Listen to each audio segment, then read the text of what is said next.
नमस्कार, तुम्हा सर्वांचं आपल्या चॅनलमध्ये स्वागत आहे। तर आज आपण या व्हिडिओमध्ये एक नाश्त्याचा पदार्थ पाहणार आहोत। तो अगदी झटपट फक्त 10 मिनिटात तयार होणारा नाश्त्याचा पदार्थ आज मी तुम्हाला इथे दाखवणार आहे। तर कुठलेही डाळ तांदूळ भिजवायची गरज नाही किंवा कुठला पदार्थ आंबवण्याची गरज नाही। फक्त 10 मिनिटात झटपट तुम्ही हा नाश्ता इथे तयार करू शकता। त्यासाठी तुम्ही इथे पाहू शकता मी मिक्सरचं भांडं घेतलेलं आहे आणि त्यामध्ये 2 कप चुरमुरे टाकलेले आहेत। नंतर मी यामध्ये पाऊण कप बारीक रवा टाकलेला आहे। रवा तुम्ही बारीक किंवा जाड कुठलाही वापरू शकता। नंतर ते आपण मिश्रण वाटूनच घेणार आहोत आणि नंतर मी त्यामध्ये पाव वाटी दही टाकलेलं आहे आणि थोडंसं आपल्याला पाणी टाकून हे जे मिश्रण आहे ते वाटून घ्यायचं आहे। तर हे पहा, अशा पद्धतीचं हे जे बॅटर आहे ते तयार झालेलं आहे। तर आता आपलं हे जे मिश्रण आहे ते आपल्याला साधारण 5 मिनिटे असंच रेस्ट करण्यासाठी ठेवायचं आहे। तर यावरती आपण झाकण ठेवूया आणि 5 मिनिटानंतर आपण पुढची कृती करणार आहोत। तर 5 मिनिट झालेले आहेत।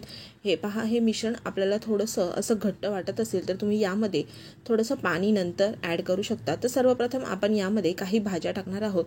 तर इथे मी एक बारीक चिरलेला टोमॅटो घेतला आहे, 2-3 हिरव्या मिरच्या बारीक चिरून घेतलेला आहे, कांदा घेतलेला आहे, त्याचबरोबर शिमला मिरची घेतलेली आहे आणि एक गाजर किसून घेतलेला आहे, त्याचबरोबर भरपूर अशी कोथिंबीर घेतलेली आहे। तर भाज्याचं प्रमाण तुम्ही तुमच्या आवडीनुसार कमी जास्त करू शकता आणि नंतर आपल्याला यामध्ये कोथिंबीर टाकायची आहे।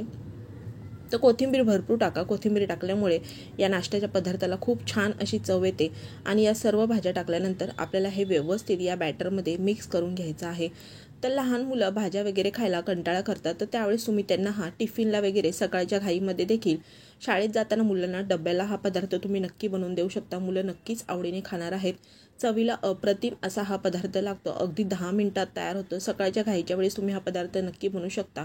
नंतर मी यामध्ये चवीनुसार मीठ टाकलेलं आहे आणि अगदी थोडंसं आपल्याला यामध्ये खाण्याचा सोडा टाकायचा आहे आणि पुन्हा एकदा आपण हे जे मिश्रण आहे ते व्यवस्थित मिक्स करून घेणार आहोत।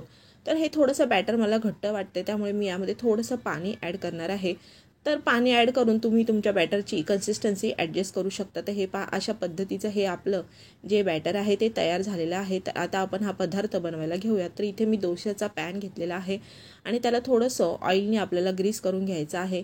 गॅसची फ्लेम आपल्याला मध्यम ठेवायची आहे आणि थोडंसं 1 चमचाभर मी बॅटर यावरती पसरून घेत आहे।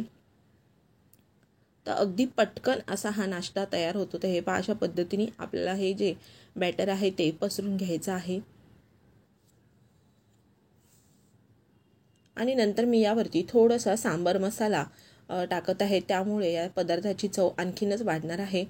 तुम्हाला आवडत असल्यास तुम्ही यावरती चाट मसाला वगैरे देखील टाकू शकता, त्याने देखील हा पदार्थ खूपच छान लागतो। आणि एकाच बाजूने आपल्याला साधारण 2 ते 3 मिनिटे हा जो डोसा आहे किंवा उत्तप्पा बोलू शकता तुम्ही याला, हा व्यवस्थित आपल्याला शिजून घ्यायचा आहे। तर हे पहा, आपला हा जो पदार्थ आहे नाश्त्याचा तो मस्त असा तयार झालेला आहे। अगदी हेल्दी अशी ही ब्रेकफास्टची रेसिपी आहे। अगदी कमी तेलात आपण ही तयार केलेली आहे। तर अशाच पद्धतीने मी अजून एक डोसा तुम्हाला इथे करून दाखवत आहे। तर तुम्ही देखील ही रेसिपी नक्की ट्राय करून पहा, तुम्हाला नक्की आवडेल। तुम्हाला ही माझी आजची रेसिपी आवडली असेल तर व्हिडिओला लाईक करा, जास्तीत जास्त शेअर करा। तुम्ही माझ्या चॅनलवर नवीन असाल, अजून सबस्क्राईब केलं नसेल तर सबस्क्राईब करा। चला तर मग पुन्हा भेटूयात अशाच एक नवीन रेसिपीसह। धन्यवाद।